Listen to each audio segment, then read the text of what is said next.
नमस्कार साथी मित्रों, आपનું હાર્દિક સ્વાગત છે આપણી યુટ્યુબ ચેનલ ગુજ્જુ સ્ટાર એજ્યુકેશનમાં। મિત્રો, આજે આપણે વાત કરીશું ટેટ 1 માં ગણિતના પદ્ધતિશાસ્ત્ર વિશે, જેમાં આ વખતે સિલેબસમાં ફેરફાર કરવામાં આવેલો છે। એ મુજબ 15 માર્ક્સનું કન્ટેન્ટ એટલે કે જે પાઠ્યપુસ્તકમાં આપેલા દાખલાઓ છે એ અને 15 માર્ક્સનું પદ્ધતિશાસ્ત્ર એટલે કે એ કઈ પદ્ધતિથી ભણાવી શકાય, એના માટે કેટલી પદ્ધતિ પ્રયુક્તિઓ છે અને એની જે મેથડ આપવામાં આવેલી છે પીટીસીના પ્રથમ વર્ષ અને બીજા વર્ષમાં, એના આધારિત પ્રશ્નો પૂછાવાની પૂરેપૂરી શક્યતા છે। તો આપણે વાત ના કરતા ગણિત પદ્ધતિશાસ્ત્ર વિશે વાત કરીશું। મિત્રો, અહીંયા જે બી તમને પીડીએફમાં દેખાય છે નોટ રાખવાની છે તમારે। આમાંથી પ્રશ્નો પૂછાશે, બહારના કોઈ સાહિત્યમાંથી પૂછાશે નહીં। બને ત્યાં સુધી સરકારી પુસ્તકો વાંચવાનો આગ્રહ રાખો, જેથી સફળતા થવાના ચાન્સ વધી જશે।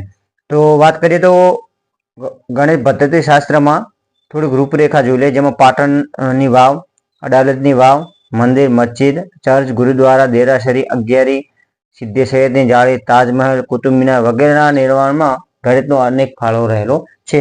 ઘણી વખત આપણને એવું થતું હોય કે ગણિત માત્ર ને માત્ર સરવાળા બાદબાકી કે આવામાં જ, પણ એવું નથી મિત્રો।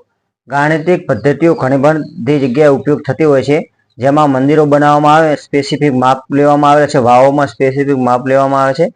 તો એ અલગ પ્રકારની એક ગાણિતિક પદ્ધતિ હોય છે। જેવી રીતે માણસ દ્વારા કૃતિઓ તૈયાર કરવામાં આવતી, મંદિરો તૈયાર કરવામાં આવતા, એવી જ રીતે કુદરતમાં પણ અમુક શૃંખલા જોવા મળે છે, જેમાં મધમાખીના મધપૂડા અને સૂર્યમુખીના ફૂલમાં ફિબોનાકી શ્રેણીને કારણે સૌંદર્ય છે।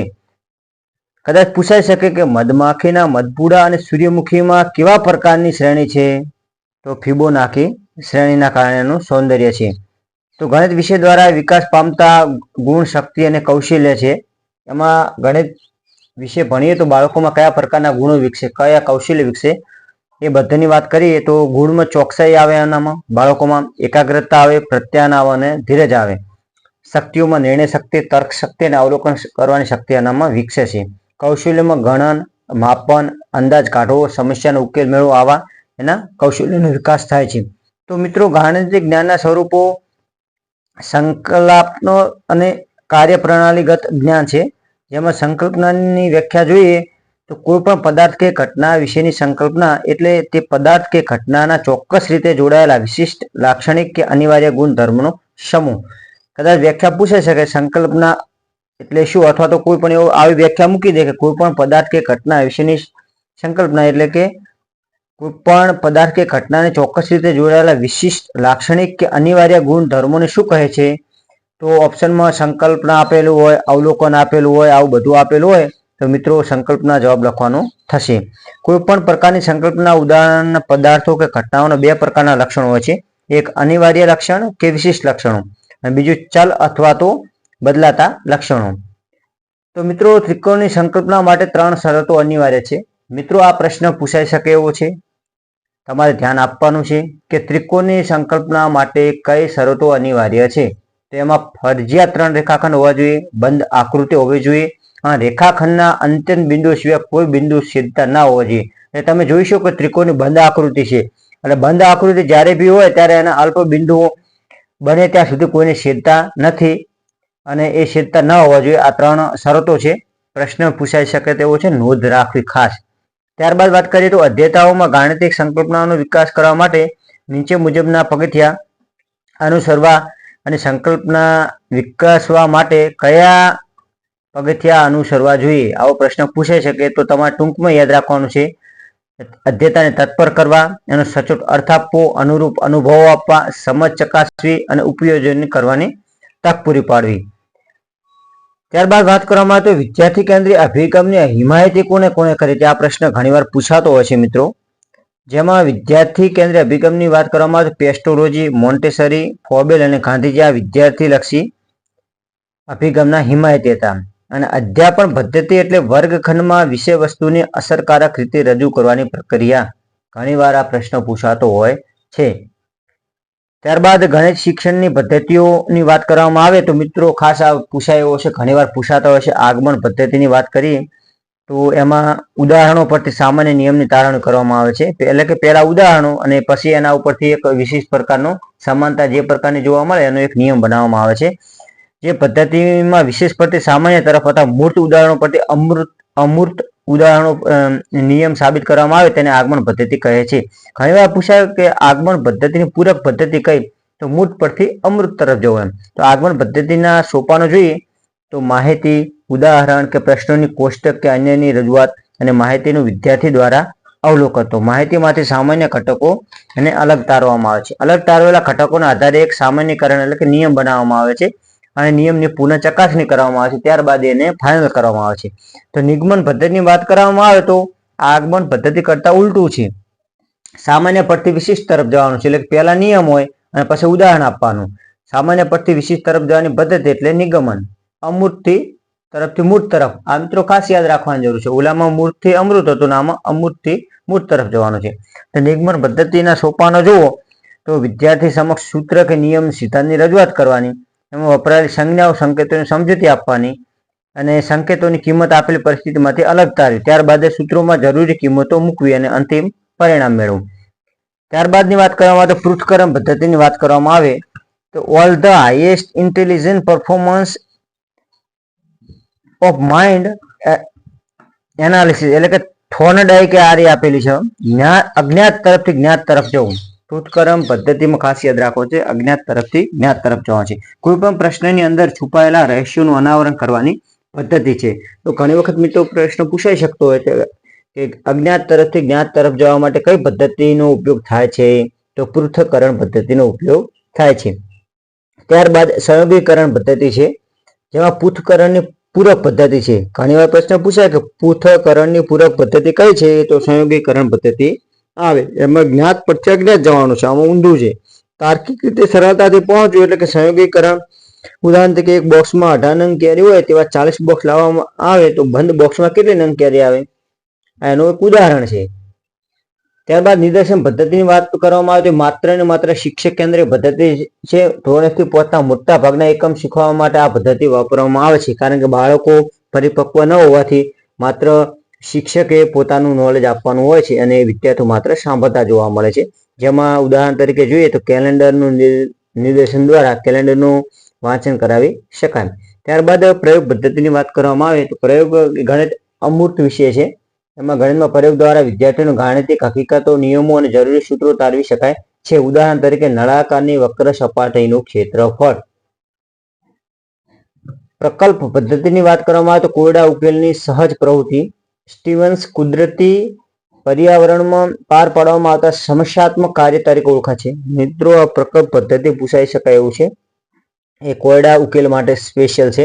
જેમાં બેલાડે જે વ્યાખ્યા આપી એ મુજબ શાળામાં આયાત થયેલો વાસ્તવિક જીવન પ્રવૃત્તિનો એક નાનકડો અંશ એટલે પ્રોજેક્ટ. પ્રોજેક્ટ પદ્ધતિના સોપાનો યોગ્ય પરિસ્થિતિનું નિર્માણ કરવું, પ્રોજેક્ટ પદ્ધતિની પસંદગી કરવી, પ્રોજેક્ટ પદ્ધતિનું કાર્યનું આયોજન કરવું, અમલીકરણ કરવું અને મૂલ્યાંકન કરવું. મિત્રો આ ક્રમ વાઇઝ સોપાનો પૂછાય એવી પૂરેપૂરી શક્યતા છે, એટલે માટે નોંધ રાખવી પ્રોજેક્ટ પદ્ધતિના સોપાનો. ત્યારબાદ વાત કરવામાં આવે તો ગણિત શિક્ષણની પ્રયુક્તિઓ. એમાં દઢીકરણ કાર્ય ડ્રીલ વર્ક કહેવામાં આવે છે. દઢીકરણ પાયાનો સિદ્ધાંત છે કે યાંત્રિકતા વગર કોઈ એક ગાણિતિક પ્રક્રિયા જુદી જુદી પરિસ્થિતિમાં વખતો વખત કરવી એને દઢીકરણ કહેવામાં આવે છે. એના સિદ્ધાંતો છે તો દઢીકરણના સિદ્ધાંતોમાં જોઈએ તો પ્રેરણાદાયી, વિવિધતાભર્યું, નિશ્ચિત સ્વરૂપનું, સમજપૂર્વકનું, ટૂંકા સમયનું, આત્મવિશ્વાસ વધારે એવું, શિક્ષા સ્વરૂપે ન હોવું જોઈએ, ઝડપ, ચોકસાઈ અને વ્યક્તિગત તફાવત ધ્યાનમાં રાખીને. મૌખિક કાર્યની વાત કરવામાં આવે તો કાગળ, પેન્સિલ મદદ વગર નિર્ધારિત ઝડપી પરિણામ મેળવવા માટેની એક પ્રક્રિયા છે અને મૌખિક કાર્ય કહેવામાં આવે છે. ઉદાહરણ પ્રયુક્તિ. જે તે સંકલ્પના સારી રીતે સમજાવવા માટે શિક્ષક કે વિદ્યાર્થીઓના આસપાસના પર્યાવરણમાંથી ઉદાહરણો શોધીને રજૂ કરવાના હોય છે. આ પ્રયુક્તિને ઉદાહરણ પ્રયુક્તિ કહે છે.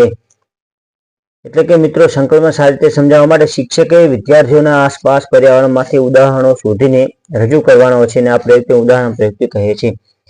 શિક્ષણમાં આયોજન એટલે કામ કરતા તે અંગે કરાતી વિગતપૂર્વકની વિચારણા, વ્યવસ્થા, ગોઠવણ, પ્રબંધ કે તૈયારી. ખૂણો અને તેના પ્રકારો. ખૂણામાં એક કાટકોણ 90 માપનો હોય છે. કાટકોણ કરતાં નાનો ખૂણો લઘુકોણ અને કાટકોણ કરતાં મોટો ખૂણો ગુરુકોણ. વજનનો મિત્રો ખૂણો અને તેના પ્રકારોમાં ઘણીવાર પૂછાતું હોય કે કયા પ્રકારના ખૂણાની વ્યાખ્યા સાચી નથી એવી રીતે આપવામાં આવેલ હોય તો એ ધ્યાનમાં રાખવું જરૂરી છે. ત્યારબાદ વજનનો નાનામાં નાનો એકમ ગ્રામ છે અને મોટામાં મોટો એકમ કિલોગ્રામ છે. મિત્રો આ ગ્રામ, કિલોગ્રામ, લીટર બરાબર કેટલા મિલીલીટર થાય બધા પ્રશ્નો પૂછાય છે, એટલે આ બાજુ આ ખાસ ધ્યાન રાખવાની જરૂર છે. જેમાં 1 લીટર બરાબર 1000 મિલીલીટર આ પ્રશ્ન પર નોંધ રાખવા જેવો છે. ત્યારબાદ 1 મીટર બરાબર 100 સેન્ટીમીટર. પરિમિતિની વાત કરવામાં આવે તો બંધ આકૃતિની બધી બાજુઓના માપનો સરવાળો એને પરિમિતિ કહેવામાં આવે છે. આ વ્યાખ્યા પણ ધ્યાનમાં રાખવાની જરૂર છે. લંબાઈનો મોટામાં મોટો એકમ મીટર છે અને નાનામાં નાનો એકમ સેન્ટીમીટર છે.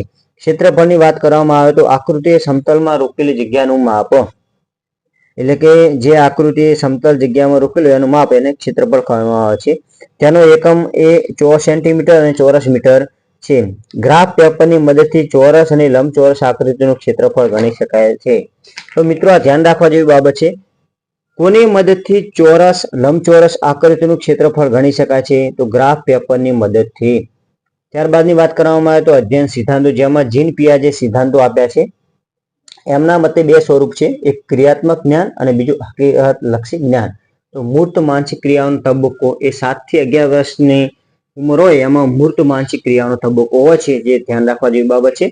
આ જીન પિયાના મોટા ભાગે પ્રશ્નો પૂછાતા હોય છે, તો તમારે એના 2 પ્રકારો, 2 સ્વરૂપો જે આપ્યા છે, ક્રિયાત્મક જ્ઞાન અને હકીકતલક્ષી જ્ઞાન, એ બંને યાદ રાખવાની જરૂર છે.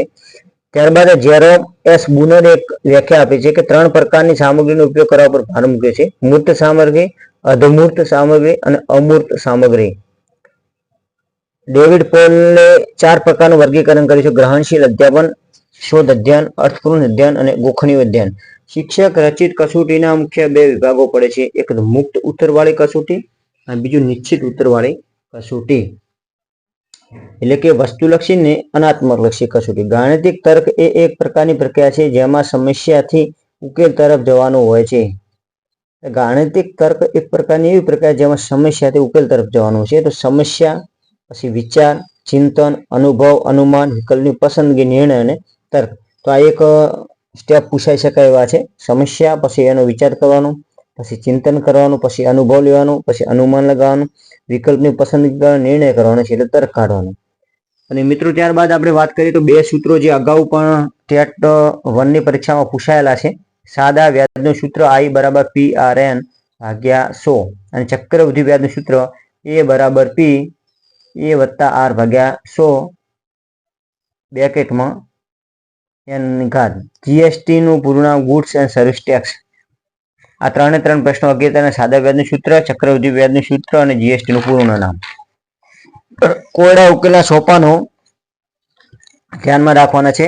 પહેલા કોયડાને સમજવાનો છે, પછી એનું વિશ્લેષણ કરી સંબંધો તપાસવાના છે, ત્યારબાદ એને ઉકેલવા માટે રીત નક્કી કરવાની છે અને ઉકેલ મેળવવાનો છે.